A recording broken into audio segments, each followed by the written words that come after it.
ঠাকুর রয়েছে, এই ঠাকুরগুলো মানে বানানো হয়েছিল। এবার এখানে আমরা তো অর্ডার দেব, অর্ডার অলরেডি দিয়ে দিয়েছি, সে তোমরা দেখতেই পাচ্ছ সেটা।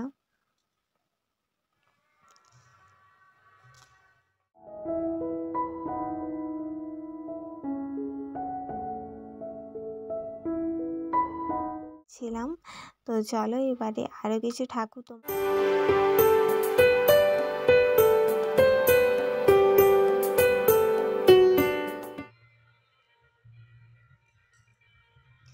রাধে রাধে।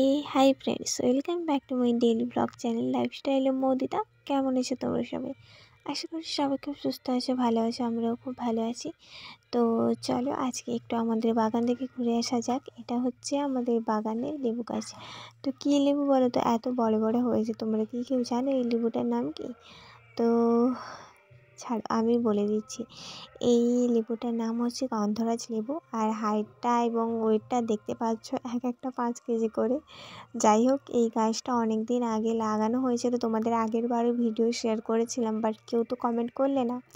আমি বলে দিচ্ছি, এই লেবুটার নাম হচ্ছে গন্ধরাজ লেবুর গাছ। আর অনেকগুলো লেবু হয়েছে, ওই দুটো পেকে গেছে, এগুলো কাঁচা রয়েছে। তো মোটামুটি আমি একটু এসে ভিডিও করছিলাম এবং তোমাদের সাথে সেটা শেয়ারও করলাম।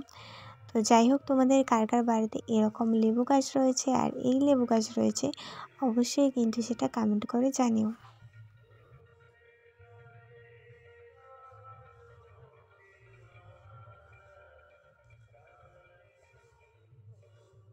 মেনলি এই লেবুগুলো আজকে আমি পারবো, তার জন্য আমি এসেছি। বাট আসার আগে জানতাম না যে পারবো বলে, তো এসে দেখলাম যে পেকে গেছে, তুলেই নেওয়া যাক, তার জন্য আমি তুলে নিলাম লেবুগুলো। প্রচণ্ড শক্ত ছিল, তোমরা তো দেখতেই পারলে কতটা প্রেশার লাগিয়ে আমাকে তুলতে হলো। যাই হোক, আর সূর্যটা উঠেছে, আমি ভাবলাম যে সূর্যের সামনে একটু লেবুটা ধরা যায়, কী সুন্দর লাগছে না দেখো। তো যাই হোক, এটা তো তোলা হয়ে গেল, এবার পরেরটা তুলবো। তো চলো সেটা তোলা যাক। এই যে এই লেবুটা, এটা একটু বড় ছিল, তো এটাও তুলবো। এটাও অনেকটাই শক্ত ছিল, দুটোই শক্ত অনেকটা এর ডান্ডিগুলো। তো এটাকে আমাকে অনেকটা প্রেশার দিয়ে তুলতে হচ্ছে, তোমরা দেখতেই পাচ্ছ সেটা। তো তুলেই নিলাম। চলো এই দুটো লেবু নিয়ে আজকে বাড়ি যাব। আর এই যে ওলকপি ফুলকপি গাছগুলো অনেকটাই বড় বড় হয়ে গেছে, এটা আমি তোমাদের সাথে পরের ব্লগে শেয়ার করব, তোমরা সেখানে দেখতেই পাবে। অনেক দিন হলো আমাদের এই সবজি বাড়ির বাগানটা তোমাদের শেয়ার করা হয়নি, তো শেয়ার করে দেব খুব তাড়াতাড়ি। পরের ব্লগেই তোমাদের সাথে শেয়ার করে দেব। তো তখন তোমরা দেখতেই পাবে যে সবজিগুলো অনেকগুলো তোলাও হয়ে গেছে, যেগুলো বাদবাকি রয়েছে সেটাই শেয়ার করব। তো চলো এখন আমরা যাব, কোথায় যাবো বলো তো? আর কিছুদিন পরেই আসছে সরস্বতী পুজো। হ্যাঁ হ্যাঁ, ঠিকই ধরেছি, সরস্বতী পুজোর অর্ডার দিতে যাচ্ছি আমরা। সরস্বতী পুজো বলছি, সরস্বতী ঠাকুরের অর্ডার দিতে যাচ্ছি। তার জন্য আমি তোমাদের সাথে একটু ওয়েদারটাও শেয়ার করলাম। আর বিকেল হয়ে গেছিলো, আমরা বিকেলেই বেরিয়েছিলাম। আর আমাদের আশেপাশের জায়গাগুলো একটু দেখে নাও, ঢালাই রাস্তা মাঝখান থেকে গেছে। আর এর দুপাশে রয়েছে জমি, জমিতে অনেক জায়গায় ধান চাষ করা হয়েছে। ধান চাষ মানে কি, ওই যে ধান বীজ ফেলা হয়েছে, এরপরে তো ধান চাষ হবে। ওই গাছগুলো বড় হলে ওগুলোকে তুলে নেওয়ার পরে তো ধান চাষ হয়। যাই হোক, কী সুন্দর মনোরম পরিবেশ, তাই না? গ্রামের দিকের পরিবেশ সেরকমই হয়। তো চলো শুরু করা যাক।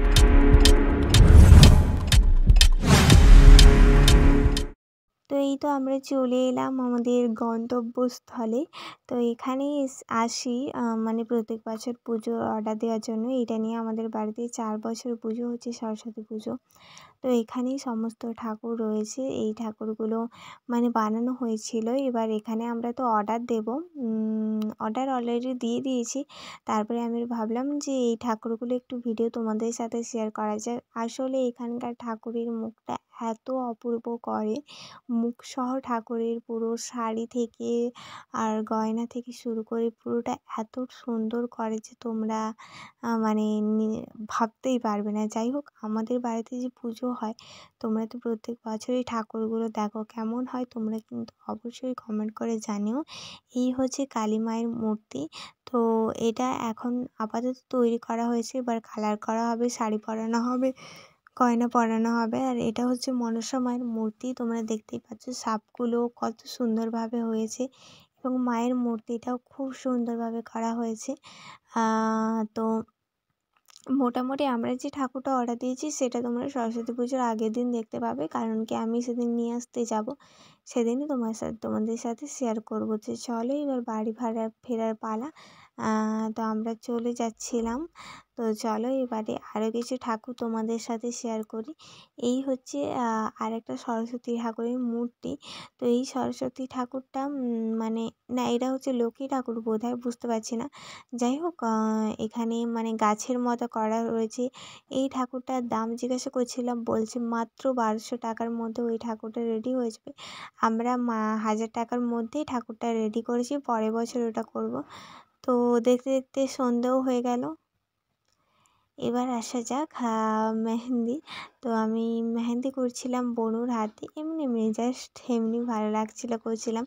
আর তোমরা তো জানো আমার বোনু একটু মেহেন্দি পরতে ভালোবাসে, তার কারণে আমি বনুর হাতে মেহেন্দিটা করছিলাম। আর এখানে সব কিছু রেডি করে নিয়েছি, এই মেহেন্দিটা ইউজ করছি। মেহেন্দিটা খুবই ভালো এবং অনেক দিন পর্যন্ত থাকে, আর কালারটাও খুব সুন্দর। তো তোমরা মেহেন্দির পুরো ডিজাইনটা দেখতে থাকো। হয়তো মানে খুব সুন্দর হয়নি, কিন্তু মোটামুটি যেটা পেরেছি সেটাই করেছি। তোমরা অবশ্যই কিন্তু মেহেন্দির ভিডিওটা লাস্ট পর্যন্ত দেখো, আশা করি তোমাদের ভালো লাগবে।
মেহেন্দিটা প্রায় শেষের পথে, এই তো হয়ে গেছে মেহেন্দি।